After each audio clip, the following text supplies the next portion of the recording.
வணக்கங்க. இன்னைக்கு லஞ்சுக்கு நானு சாம்பார் சாதம், வாழைக்காய் வறுவல் பண்ணியிருக்கேங்க. அது எப்படின்னு இப்ப பார்க்கலாங்க. அரிசி 1 1/2 டம்ளரும், பருப்பு 1/2 டம்ளரும் நான் ஊற வச்சிருக்கேங்க. காய்கறி எல்லாம் கட் பண்ணி வச்சிருக்கேங்க.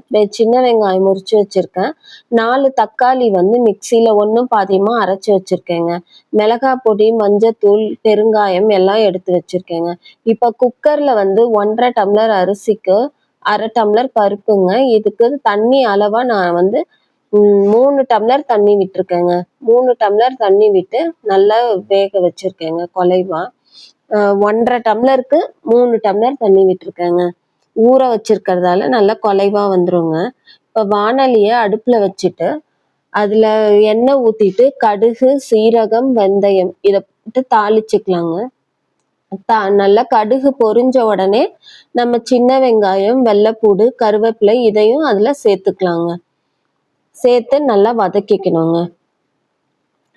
காய்கறி நான் பல காய்கறிகள் மாதிரி சௌசௌ, நீர் காய்கறிகள், கத்திரிக்காய், முருங்கைக்காய், கேரட்டு, பீன்ஸு இது எல்லா காயும் நான் கட் பண்ணி வச்சிருக்கேங்க சாம்பார் சாதத்துக்காக. இப்போ நம்ம தக்காளி அரைச்ச வெங்காயம் வதங்கிடுச்சுங்க. தக்காளி அரைச்ச விழுத அதுல நம்ம சேர்த்துக்கலாங்க. சேர்த்து நல்லா வதக்கிக்கலாம். தக்காளி வதங்கிடுச்சு, எண்ணெய் பிரிஞ்சு வந்துடுச்சு. இப்போ நம்ம காய்கறியை ஒன்னொன்னா சேர்த்துக்கலாம். கத்திரிக்காய், சௌசௌ, கேரட்டு, பீன்ஸு எல்லா காயும் சேர்த்து நல்லா வதக்கிக்கலாங்க. காய்கறிக்கு தேவையான உப்பும் போட்டுக்கணுங்க. உப்பு போட்டு அதுல மஞ்சத்தூள் போட்டு நல்லா பெரட்டிக்கணுங்க. பெரட்டிட்டு நம்ம வீட்டில் அரைச்ச குழம்பு மிளகாய் பொடி இருக்குது இல்லைங்க, அது ஒரு 2 ஸ்பூன் சேர்த்து நல்லா தண்ணி விட்டு காய்கறியை நல்லா வேக வச்சுக்கலாங்க. நம்ம சாதம் தனியா இப்படி காய்கறி தனியா பண்ணினோம்னா நம்மளுக்கு நல்லா காய்கறி எல்லாம் குலைஞ்சிடாம கரெக்டா வருங்க. நம்ம ஒண்ணா ஒரே பாத்திரத்துல வேக விட்டோம்னா அரிசிக்கும் காய்கறிக்கும் வேற வேற மாதிரி இருக்கிறதால முருங்கைக்காலாம் அப்படி குலைஞ்சி போய் நார் நாரா வருங்க. அது நம்மளுக்கு சாப்பிடும்போது ஒரு மாதிரி இருக்குங்க. அதனால நான் இப்படிதான் சாம்பார் சாதம் செய்யறதுங்க. இந்த மாதிரி ஒரு முறை செஞ்சு பாருங்க. ரொம்ப டேஸ்டியா நல்லா இருக்குங்க. ஹோட்டல்லலாம் நம்ம சாப்பிடுற மாதிரி வாசனையா ரொம்ப டேஸ்டியா ரொம்ப நல்லா இருக்குங்க. இப்போ நான் அதுல காய்கறியில மஞ்சத்தூள், உப்பு எல்லாம் போட்டு நல்லா வதக்கிக்கிட்டேன். இப்போ வீட்ல செஞ்ச அந்த குழம்பு மிளகாய் பொடியை 2 ஸ்பூன் போட்டிருக்கிறேன் நான். போட்டு காய்கறியோட சேர்த்து நல்லா கிளறி விட்டுக்கிறேன்.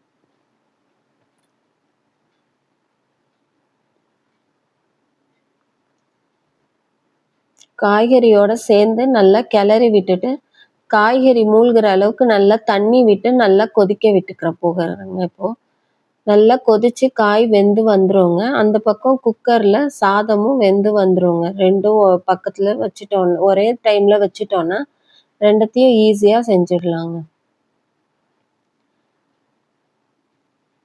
இப்போ காய்கறி நல்லா வெந்துடுச்சுங்க. இப்போ குக்கரை திறந்து பார்க்கலாம். குக்கர்ல திறந்து பாருங்க, சாதம் நல்லா குலைவா பருப்பும் சாதமும் ஒன்று சேர்ந்து நல்லா குலைவா வந்துடுச்சுங்க. இப்போ நம்ம அந்த கிரேவி இருக்குல்லங்க, காய்கறி வெந்ததை எடுத்து அதில் ஊற்றி நல்லா 2ம் மிக்ஸ் ஆகுற மாதிரி கிளறி விட்டுக்கலாங்க. காய்கறியும் உடையாது, சாதம் நல்லா குலைவா இருக்குங்க. இப்படி செய்தோன்னா நல்லா டேஸ்டியா இருக்குங்க. இப்போ நான் அதில் புளி கரைச்சி ஊற்ற போகிறேங்க. தேவையான அளவு கொஞ்சமாக புளி விட்டோன்னா நல்லா புளிப்பாக காரமாக நல்லா இருக்குங்க சாம்பார் சாதம். அதோட பெருங்காய பொடி போட்டுக்கிறேங்க. பெருங்காய பொடி போட்டு நல்லா கிளறி விட்டுட்டு புளியும் ஊற்றிக்கிறேங்க.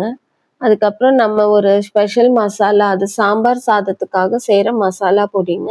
அந்த பொடியும் நான் வறுத்து அரைச்சி பொடி பண்ணி வச்சுருக்கேங்க.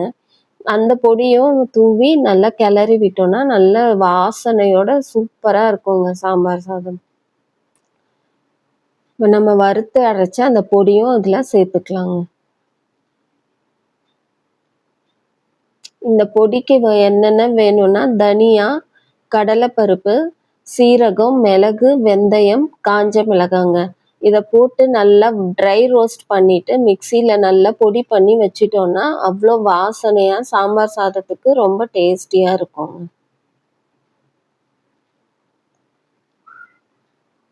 இப்போ நம்மளுக்கு சாம்பார் சாதம் நல்லா ரெடி ஆயிடுச்சுங்க. கொஞ்சமா நெய்யில முந்திரி பருப்பு வறுத்து நான் போடுறேங்க. இது ஆப்ஷனல் தாங்க. நம்மளுக்கு வேணும்னா முந்திரி பருப்பு போட்டுக்கலாம். அப்படி இல்லன்னா வெறும் நெய் மட்டும் மேலாப்புல ஊத்தி நல்லா கிளறி விட்டோம்னா, இன்னும் கொஞ்சம் டேஸ்ட்ட கூட்டி குடுக்கறதுக்கு நல்லாருக்குங்க. முந்திரி பருப்ப வறுத்துட்டேங்க. இப்ப சாதத்தோட இத சேர்த்துக்கலாங்க.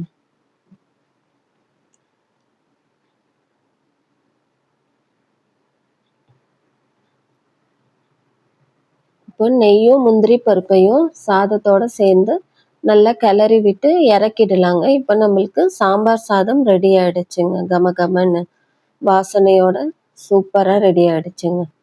இதே மாதிரி செய்து பாருங்கங்க. செய்து பார்த்துட்டு நல்லா வந்திருந்தா எனக்கு கமெண்ட் பண்ணுங்கங்க. இப்ப நம்ம வாழைக்காவ நம்ம எப்பயும் வறுக்கிறதுக்கு என்னென்ன மசாலா போடுவோமோ, மிளகா பொடி, மஞ்சள் பொடி, உப்பு போட்டு பெரட்டி வச்சிருக்கேங்க. வா வாணலியில எண்ணெய் விட்டு வாழைக்காய வந்து நான் இந்த மாரி நீள நீளமா கட் பண்ணி வச்சிருக்கேங்க. அது ஸ் வ ஒ பா எப்பவுமே ஒரே மாதிரி செய்யாம ஒரு வித்தியாசமா இருக்குமேன்னு இந்த மாதிரி கட் பண்ணி வச்சிருக்கேங்க. நல்லா மொறு மொறுன்னு வறுத்து எடுத்தோம்னா, அப்படியே நல்லா மீன் வறுவல் மாதிரி இருக்குங்க. இந்த மாதிரி பூண்டும் தட்டி போட்டுருக்கேங்க. மசாலா போட்டு பெசஞ்சு வைக்கும்போது. இப்ப நல்லா வறுத்து எடுத்துட்டோம்னா, இப்போ நம்மளுக்கு வாழைக்காய் வறுவலும் ரெடி ஆயிடுச்சுங்க.